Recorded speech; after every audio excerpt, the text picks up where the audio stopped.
ہر نماز کے بعد قرآن پاک کی ایک سورت پڑھنے کا اپنا معمول بنا لیجئے۔ گھر بیٹھے بٹھائے آپ کے تمام معاملات خود بخود حل ہوتے چلے جائیں گے۔ جوان بیٹے کے لیے بہترین نوکری کی آفر خود چل کر آپ کے گھر آئے گی، اور نوجوان بیٹی کے لیے بہترین رشتے خود بخود آپ کی دہلیز پر چل کر آئیں گے انشاءاللہ۔ بسم اللہ الرحمن الرحیم۔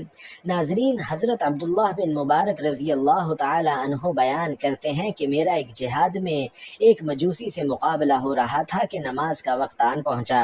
میں نے مجوسی سے عہد لیا کہ جب تک میں نماز سے فارغ نہیں ہو جاتا تو مجھ پر حملہ نہیں کرے گا۔ چنانچہ اس نے وعدے پر عمل کیا یہاں تک کہ میں نے نماز مکمل کر لی۔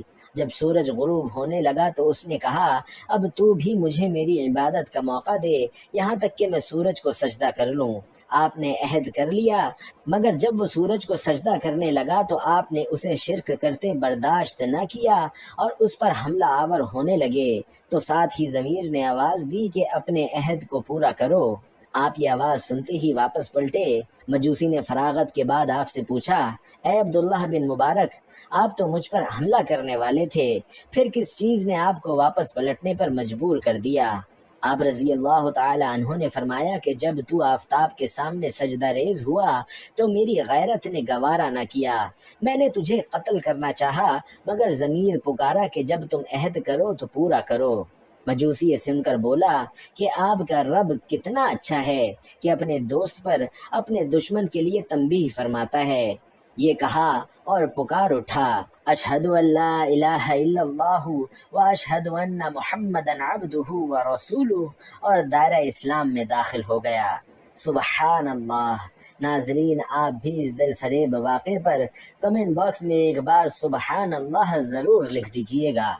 ناظرین کرام، اسلام میں جہاد کو بہت فضیلت حاصل ہے۔ اللہ کی راہ میں اللہ کے دین کی سربلندی کے لیے قتال کرنا اللہ کو بے حد پسند ہے۔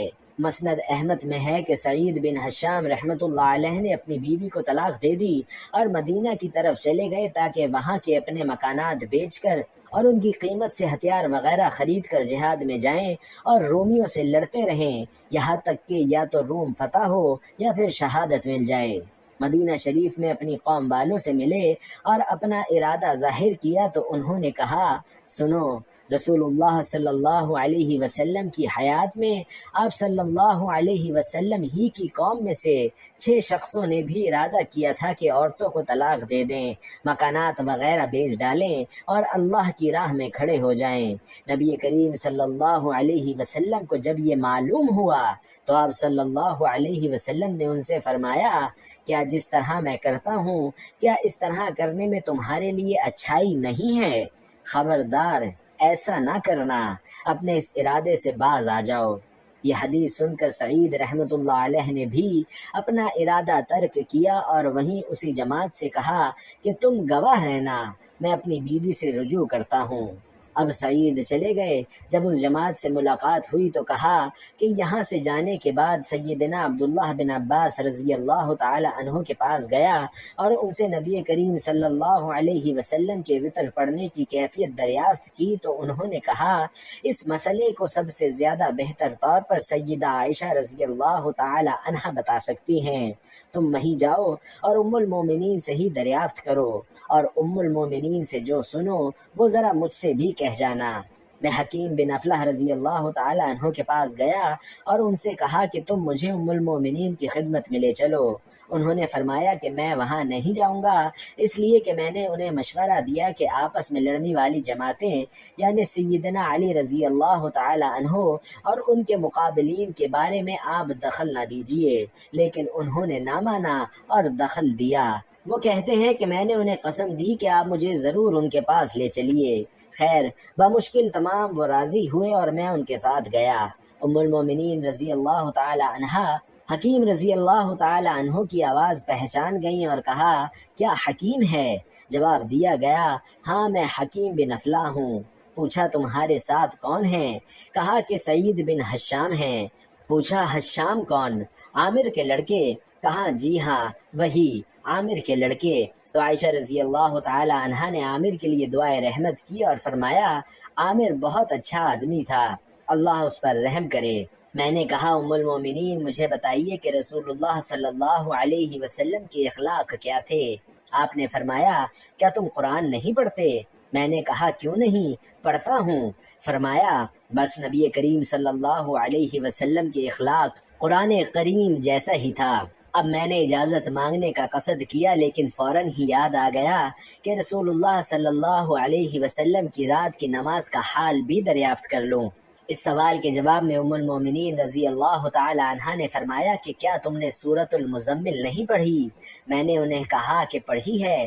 انہوں نے فرمایا کہ سنو، اس سورت کے اول حصے میں قیام اللیل فرض ہوا اور سال بھر تک نبی کریم صلی اللہ علیہ وسلم اور آپ صلی اللہ علیہ وسلم کے اصحاب رضی اللہ تعالی عنہم اجمعین تہجد کی نماز بطور فرضیت کے ادا کرتے رہے یہاں تک کہ قدموں پر ورم آ گیا۔ 12 ماہ کے بعد اس سورت کے خاتمے کی آیتیں اتری اور اللہ سبحانہ و تعالی نے تخفیف کر دی، فرضیت اٹھ گئی اور عملی صورت باقی رہ گئی۔ میں نے پھر اٹھنے کا ارادہ کیا لیکن خیال آیا کہ وطر کا مسئلہ بھی دریافت کر لوں، تو میں نے کہا ام المومنین نبی کریم صلی اللہ علیہ وسلم کے وطر پڑھنے کی کیفیت بھی آگاہ فرمائیے۔ آپ نے فرمایا سنو، ہم آپ صلی اللہ علیہ وسلم کی مسواک، وضو کا پانی وغیرہ تیار کر کے ایک طرف رکھ دیا کرتے تھے۔ جب بھی اللہ چاہتا اور آپ صلی اللہ علیہ وسلم کی آنکھ کھلتی تو آپ اٹھتے، مسواک کرتے، وضو کرتے اور 8 رکعت پڑھتے، بیچ میں تشہد میں بالکل نہ بیٹھتے۔ 8ویں رکعت پوری کر کے آپ اتحیات میں بیٹھتے، اللہ تبارک و تعالی کا ذکر کرتے، دعا کرتے اور زور سے سلام پھیرتے کہ ہم بھی سن لیں۔ پھر بیٹھے بیٹھے ہی 2 رکعت اور ادا کرتے اور ایک وطر پڑھتے۔ بیٹا یہ سب مل کر 11 رکعتیں ہوئیں۔ اب جب کہ آپ صلی اللہ علیہ وسلم عمر رسیدہ ہوئے اور بدن تھوڑا بھاری ہو گیا تو آپ صلی اللہ علیہ وسلم نے 7 وطر پڑھے، پھر سلام پھیرنے کے بعد بیٹھ کر 2 رکعتیں ادا کی۔ بس بیٹا یہ 9 رکعتیں ہوئیں اور نبی کریم صلی اللہ علیہ وسلم کی عادت مبارکہ تھی کہ جب کسی نماز کو پڑھتے تو پھر اس پر مداوت کرتے۔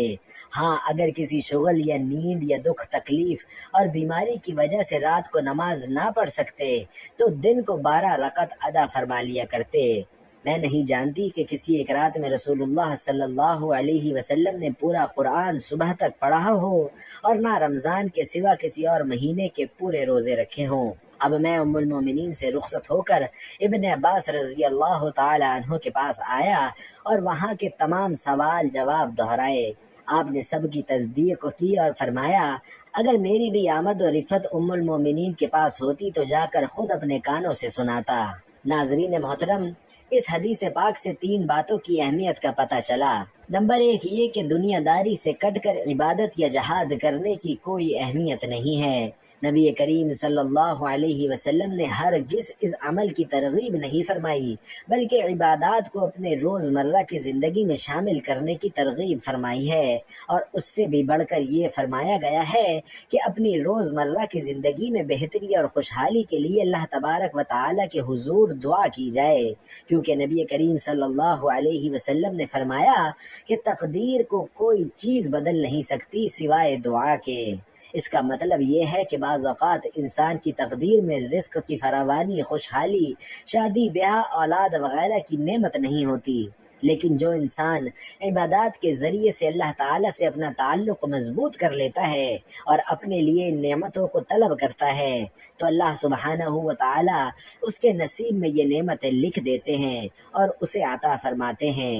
نمبر 2 یہ کہ سورۃ المزمل اور تہجد کی نماز علماء کرام اور بزرگان دین نے سورۃ المزمل کی بہت بڑی فضیلت بیان فرمائی ہے۔ یہ سورت کشف قلوب یعنی دل کی کشادگی کے لیے، ہر طرح کی نظر بد سے حفاظت کے لیے، ہر قسم کی پریشانی سے نجات کے لیے، اولاد صالح کے حصول کے لیے، رزق میں کشادگی اور برکت کے لیے، بے روزگاری سے نجات کے لیے، قرض سے نجات کے لیے اور کسی بھی قسم کے مقدمے سے خلاصی پانے کے لیے، اور اس عمل کے لیے کہ تہجد کے وقت میری آنکھ کھل جائے۔ ان تمام حاجات کے لیے سورۃ المزمل کا وظیفہ بار بار کا آزمودہ ہے۔ اس کے علاوہ مرحومین کے ایصال ثواب کے لیے اور جوان اولاد کی ترقی اور کامیابی کے لیے بھی اس سورت کا عمل انتہائی مجرب ہے۔ جو لوگ ہر نماز کے بعد صرف ایک مرتبہ سورۃ المزمل کی تلاوت کرنے کی عادت اپنا لیتے ہیں تو ان کے دن بھر کے تمام کام اللہ کی رحمت اور برکت سے ان کے گھر بیٹھے بٹھائے ہونے لگتے ہیں۔ لوگ خود چل کر ان کے پاس آتے ہیں اور ان کے معاملات بطریق احسن سر انجام پاتے ہیں۔ لہٰذا ناظرین، اس سورہ مبارکہ کو اپنی روزمرہ زندگی کا معمول بنا لیں۔ انشاءاللہ اس کی برکات بہت جلد آپ تک پہنچنا شروع ہو جائیں گی۔ جب تک سورۃ المزمل زبانی یاد نہ ہو تب تک دیکھ کر پڑھیں، لیکن یاد کرنے کی کوشش بھی کرتے رہیں، اور روزانہ زیادہ نہیں تو ایک لائن ضرور یاد کرتے رہیں۔ انشاءاللہ کچھ ہی دنوں میں یہ سورت آپ کے دل میں مکمل طور پر محفوظ ہو جائے گی، اور پھر آپ کو اس کی تلاوت کا اور بھی زیادہ لطف حاصل ہونے لگے گا انشاءاللہ۔ بھائیوں اور بہنوں، آج کے دور کا سب سے بڑا مسئلہ اولاد کی کامیابی ہے، اور اولاد کے لیے والدین بے حد پریشان رہتے ہیں۔ بہت سے لوگوں کے پڑھے لکھے بچے اچھی اور قابل قدر ملازمت نہ ملنے کے سبب چھوٹی موٹی ملازمت کرنے یا پھر کوئی چھوٹا موٹا کاروبار کرنے پر مجبور ہیں۔ خاص طور پر یہ عمل ایسے والدین کے لیے بے حد فوائد کا حامل ہے۔ اس کے علاوہ جن ماں باپ کی بچیاں گھر بیٹھی ہیں اور اچھے رشتوں کی تلاش میں ہیں، تو ایسے والدین بھی سورۃ المزمل کے اس عمل کو اپنی زندگی کا معمول بنا لیں تو انشاءاللہ چند ہی دن کے عمل سے جوان بیٹیوں کے لیے اچھے سے اچھے رشتے خود چل کر گھر میں آنے لگیں گے۔ بیٹیوں کا نصیب اس عمل کی برکت سے کھل جائے گا اور ہر طرح کا فقر و فاقہ جاتا رہے گا انشاءاللہ۔ ہر نماز کے بعد یہ سورہ مبارکہ اس طرح سے پڑھیں کہ اول و آخر ایک ایک مرتبہ درود پاک پڑھیں۔ درود میں یہ سورت مبارک پڑھیں اور پھر اللہ رب العالمین کے حضور اپنے مقاصد کو پیش کر دیں۔ جو بھی حاجت ہو، جو بھی پریشانی ہو، اس کے لیے صدق دل سے دعا کرے۔ اللہ تبارک و تعالی سے دعا ہے کہ نیکی کی بات کو سننے سمجھنے، اس پر عمل کرنے کی ہم سب کو طاقت اور توفیق مرحمت فرمائے۔